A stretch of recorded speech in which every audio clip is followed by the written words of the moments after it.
Entonces, hoy el tema es dispepsia, entendiendo que el abordaje de este tema es multidimensional, por así decirlo.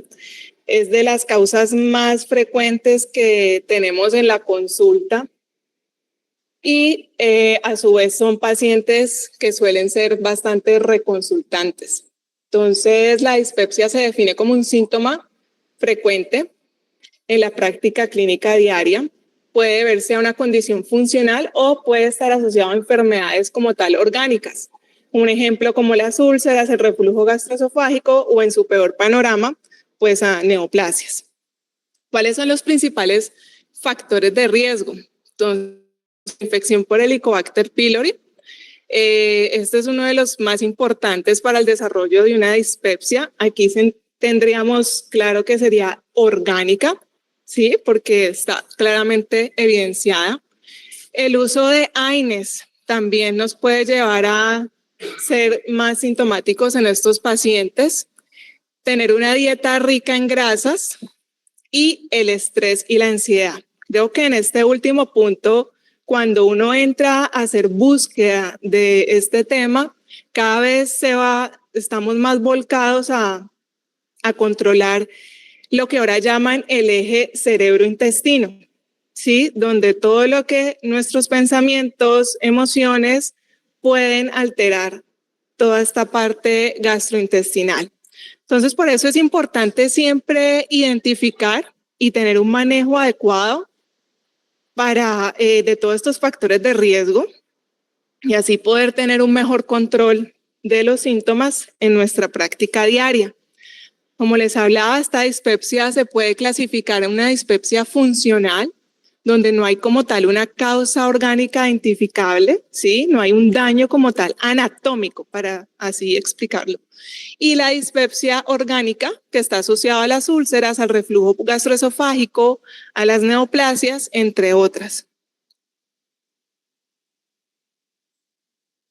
Cuando vamos a abordar el diagnóstico, creo que más que pensar en estudios y exámenes, es muy importante realizar una muy buena historia clínica.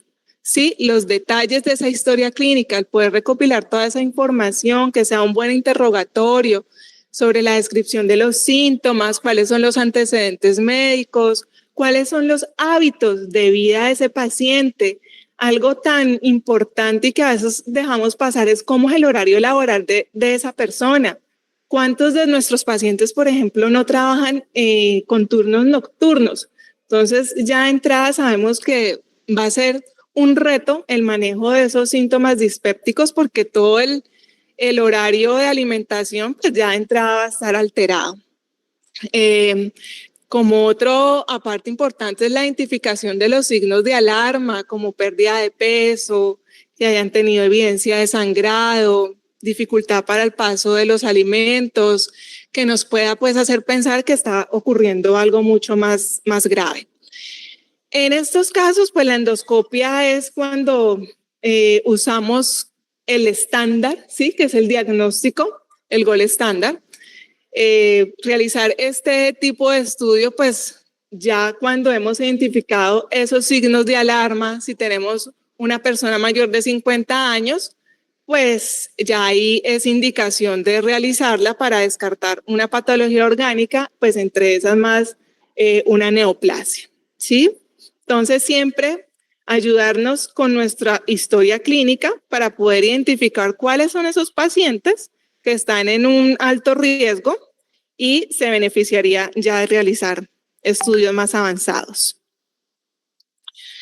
Siempre el manejo inicial, creo que para toda patología tiene que estar en estilo de vida, ¿sí? Mejorar estilo de vida, hacer el ajuste que se va a hacer en la alimentación, en la dieta, evitar al máximo si logramos ver que esos pacientes son usuarios de antiinflamatorios, típico que podemos encontrar como dolor crónico, que no estén abusando de ibuprofeno, naproxeno, diclofenaco, que es algo muy común, ¿cierto? En la consulta con nuestros pacientes.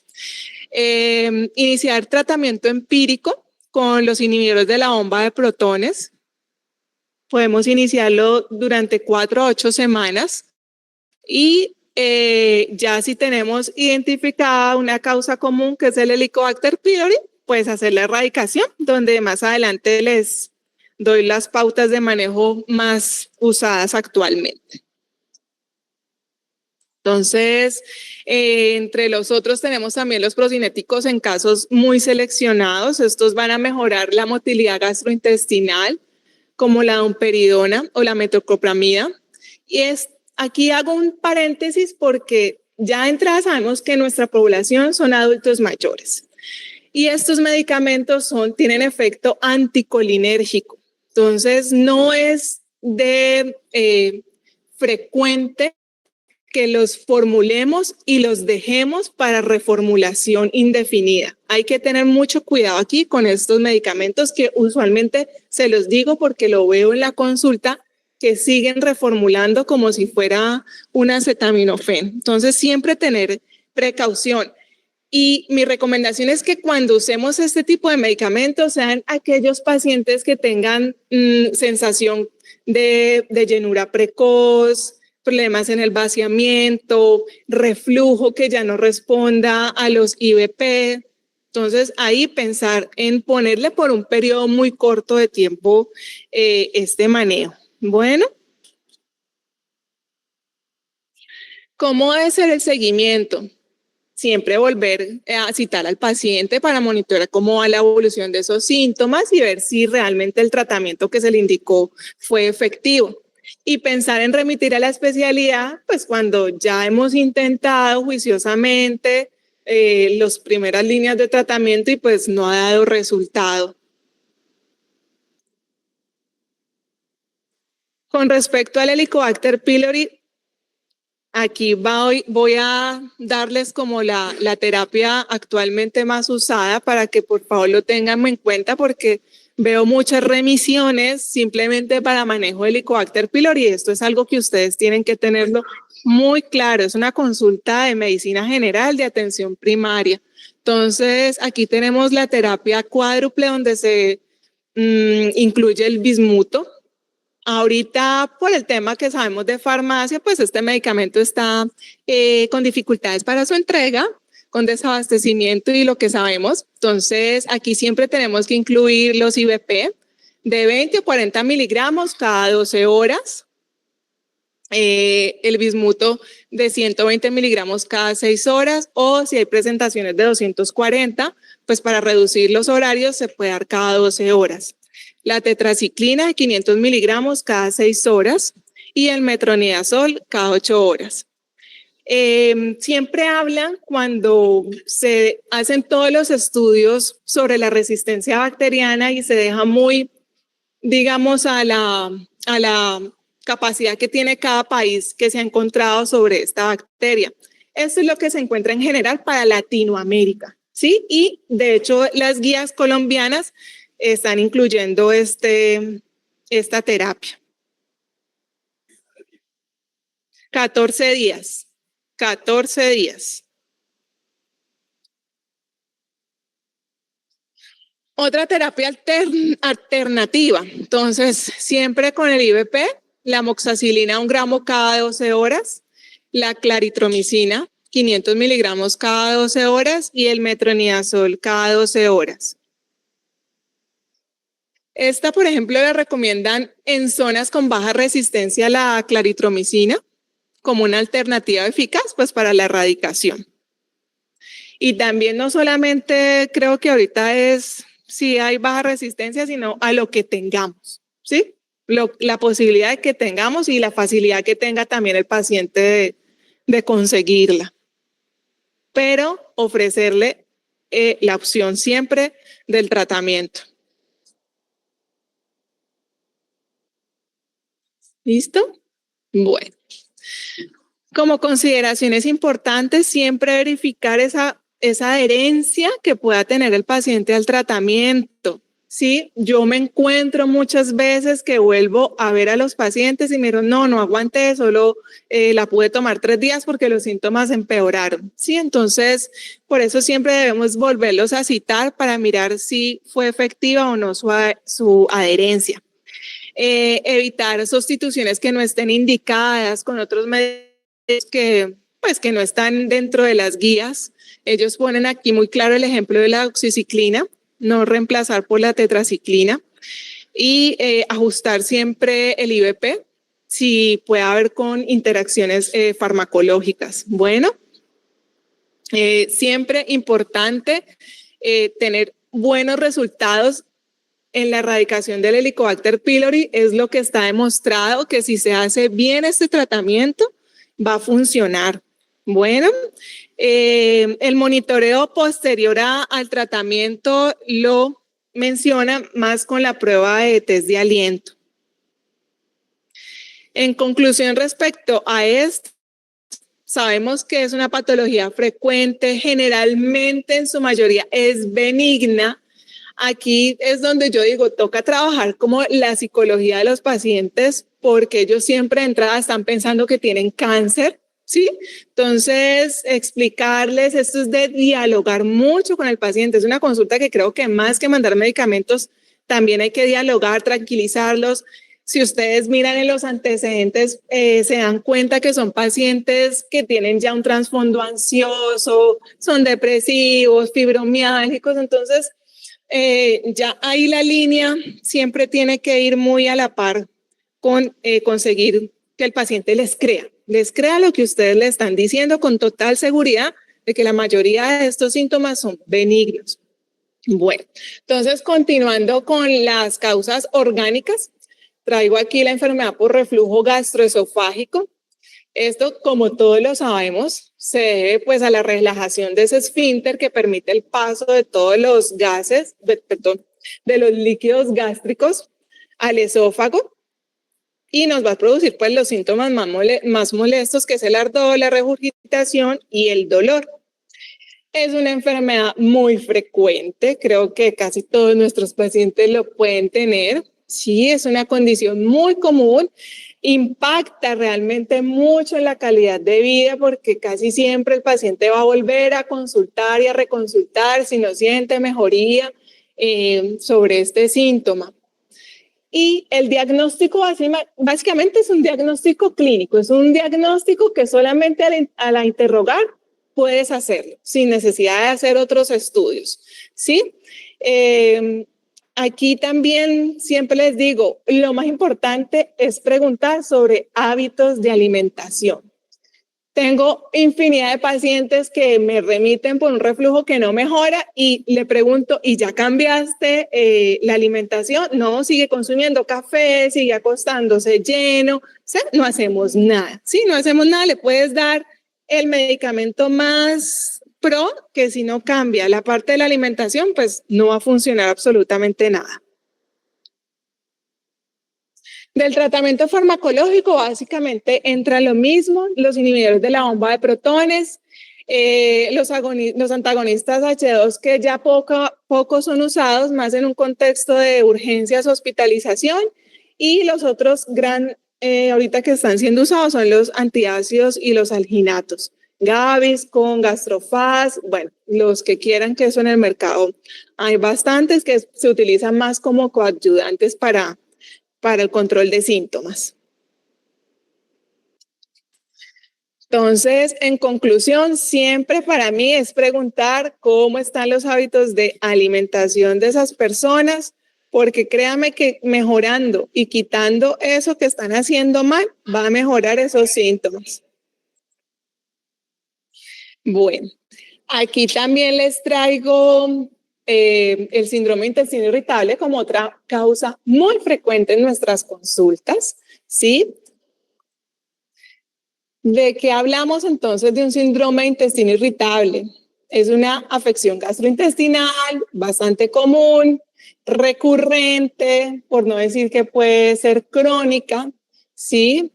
Donde más se ve con dolor abdominal, alteraciones en el patrón intestinal, las molestias digestivas más comunes, los gases, el meteorismo, el dolor abdominal.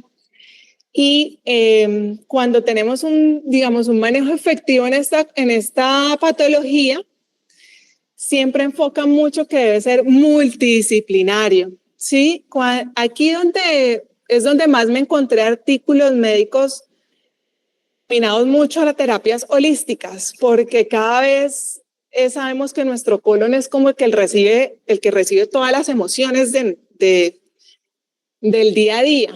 Entonces, siempre como individualizar el manejo según el subtipo de síndrome de intestino irritable, que lo podemos encontrar el síndrome de intestino irritable con diarrea, el síndrome de intestino irritable con estreñimiento o el que es mixto, que pueden alterar cualquiera de las dos, ¿sí? Entonces, primero identificar qué más está presentando este paciente para así tener un mejor enfoque en el manejo terapéutico. Considerar entonces siempre cuáles son los síntomas y cuáles son los que más están impactando en la calidad de vida del paciente, ¿vale? Para así poder irnos y direccionar bien el manejo. Aquí, entonces, como les mencionaba, muchas veces tenemos que tener apoyo de psicología y en casos más severos hasta de psiquiatría. Dentro de los manejos que hay está la terapia cognitivo-conductual, que también puede beneficiarse los pacientes. Aquí lo de la dieta FoodMap es muy importante. Ustedes pueden tenerla en sus computadores, bajarla en Google, aparecen los cuadritos muy bonitos, muy organizados y entregarles la lista de los pacientes para tener en cuenta en su alimentación qué es lo que deben editar o incluso reconocer. Simplemente es que el mismo paciente empiece a saber qué alimento ya es el que no puede tolerar y pues así evitarlo. El aumento del consumo de la fibra soluble, cuando tenemos en caso del estreñimiento, evitar la cafeína, el alcohol, los alimentos ultraprocesados, todo lo de panadería, que es típico que el paciente se toma su café por la mañana con el pan de bono, el pan, pues la bomba, o sea, no va a tener mejoría en absolutamente nada si sigue comiendo eso. Lo que les hablaba, importante el manejo del estrés, tener una práctica regular de ejercicio o de actividad física, lo que más se amolde pues a ese paciente, a su estilo de vida, porque aquí es vital tener un manejo integral, no solo pensar en algo farmacológico porque no hace milagros. De los grupos de tratamiento farmacológico tenemos los antiespasmódicos, que son los más usados. Sí, porque nos ayudan a aliviar el dolor, los espasmos abdominales, que es la buscapina, la meverina, alberina, todas sus parecidas, pues aquí va a ayudar en estos síntomas. Los probióticos más usados cuando tenemos un síndrome de intestino irritable secundario con diarrea, cuando el paciente también probablemente ha tenido una infección gastrointestinal reciente, entonces toda la flora bacteriana pues se va a alterar ahí, entonces se beneficia muchísimo darles un manejo con probióticos. En casos de estreñimiento, los laxantes osmóticos, el polietilenglicol, la lactulosa, que pueden ayudar a mejorar ese tránsito intestinal. Como siempre les digo, es un manejo también que debe ser por un corto tiempo, no que se vuelvan parte de la fórmula del paciente diaria. Solamente en casos muy puntuales. Bueno, los otros moduladores del dolor, aquí hablamos ya de incluir manejos incluso antidepresivos tricíclicos o los inhibidores selectivos de la recaptación de serotonina, que pueden llegar a ser útiles cuando tenemos ese típico perfil del paciente que tiene ansiedad, que tiene un trastorno del sueño, que sufre de fibromialgia. Estudios hay muchos, pero realmente que haya un estudio que dé algo definitivo para algún medicamento, hablan mucho de la amitriptilina si es en paciente joven. Mencionas aquí incluso la duloxetina en ese paciente que tenga perfil de fibromialgia y también se acompaña de síndrome de intestino irritable. Ha habido unos reportes de casos en que muestran mejoría. Otro es la mirtazapina. Esos tres son como los que uno puede ver un poquito más de literatura más fuerte, pero sin llegar a una a una recomendación grado 1A, ¿sí? Y por último, pues diarreicos, que también claramente deben ser puntuales por los efectos que les mencionaba antes con los pacientes de los efectos anticolinérgicos. Bueno, en conclusión, es una patología que también va a requerir de un manejo multidisciplinario, siempre personalizar el tratamiento de estos pacientes, siguiendo una línea en qué estilo de vida está teniendo esta persona, ajustar el manejo cuando lo requiera y hacer impacto realmente en calidad de vida. Y como una cápsula corta, pues tener siempre en los pacientes como llegan pensando en que pueden tener cáncer de estómago o cáncer de colon, pues cuando reconocer bien esos signos de alarma, ¿sí? Entonces, actualmente pues es uno de los más comunes en todo el mundo. Es una enfermedad que causa mucha morbilidad y mortalidad y actualmente también es prevenible. O sea que si hay una detección temprana, pues claramente vamos a mejorar el pronóstico y la supervivencia de estos pacientes.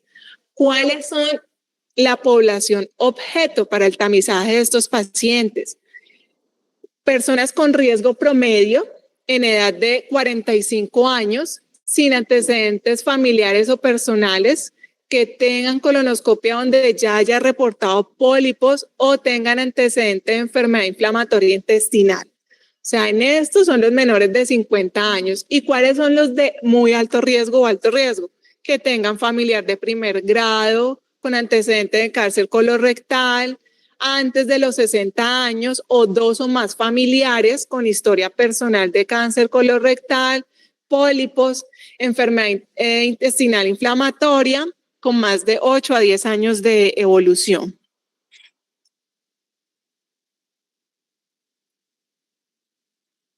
Entonces, la detección temprana siempre nos va a permitir identificar esas lesiones precancerosas y cáncer.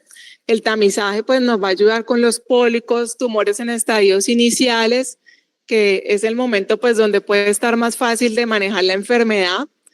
Impacto en la reducción de la mortalidad, sí, significativamente en mejorar el pronóstico y ofrecer más posibilidades de supervivencia a los pacientes y menor necesidad de tratamientos invasivos, sí se logra pues identificar a tiempo. Entonces, en resumen, el tamizaje del cáncer colorectal es una herramienta que debe ser fundamental en la detección temprana y en la mortalidad para esta enfermedad. Y es una medida que aquí pues solemos usar con algo muy sencillo, que es la prueba de sangre oculta en heces, ¿sí? Entonces, normalmente si es de rutina se debe realizar una vez al año, ¿sí? Aquellos que le hacemos colonoscopia y todo sale perfecto cada 10 años.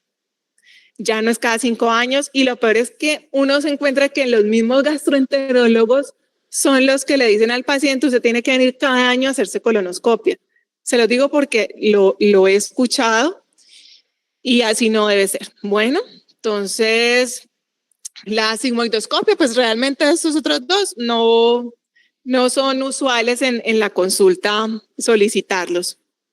Pero tener en cuenta entonces la prueba de sangre oculta en heces una vez al año y colonoscopia. En caso de que todo sea normal, se debe hacer cada 10 años. La recomendación para una toma adecuada de sangre oculta en materia fecal debe tener una preparación previa. Sí, es muy importante que ustedes esto se lo expliquen a los pacientes porque muchas veces como que les dan la orden, pero no les explican qué deben de hacer y llegan aquí con un poco de resultados que pueden ser falsos positivos. Entonces, siempre recomendar evitar ciertos alimentos y medicamentos al menos 72 horas antes de realizarse la prueba. No consumir carne roja, brócoli, nabo, rábano, ni medicamentos como ibuprofeno, naproxeno, aspirina, ya que esto puede pues alterar los resultados. A las mujeres, pues claramente no decir que se lo tomen cuando están con el periodo menstrual.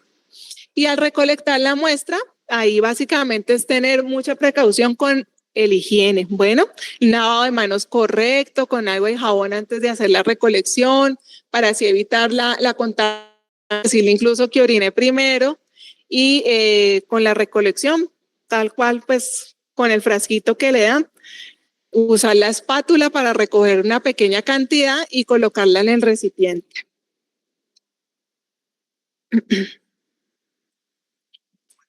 Bueno, ya como recomendaciones finales, ¿sí? Entonces, siempre tener en cuenta, para eso existe ya un tamizaje, ya que es altamente prevenible.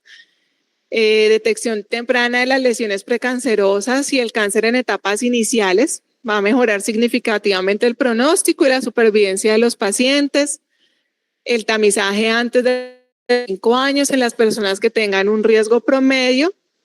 Y la colonoscopia sigue siendo el estándar diagnóstico, pero siempre y cuando tengamos claramente a quién sí y a quién no solicitarla. Bueno, esta es una estrategia clave para nuestros pacientes, garantizar que puedan tener acceso al menos a la prueba de sangre oculta en heces en nuestros sitios de trabajo.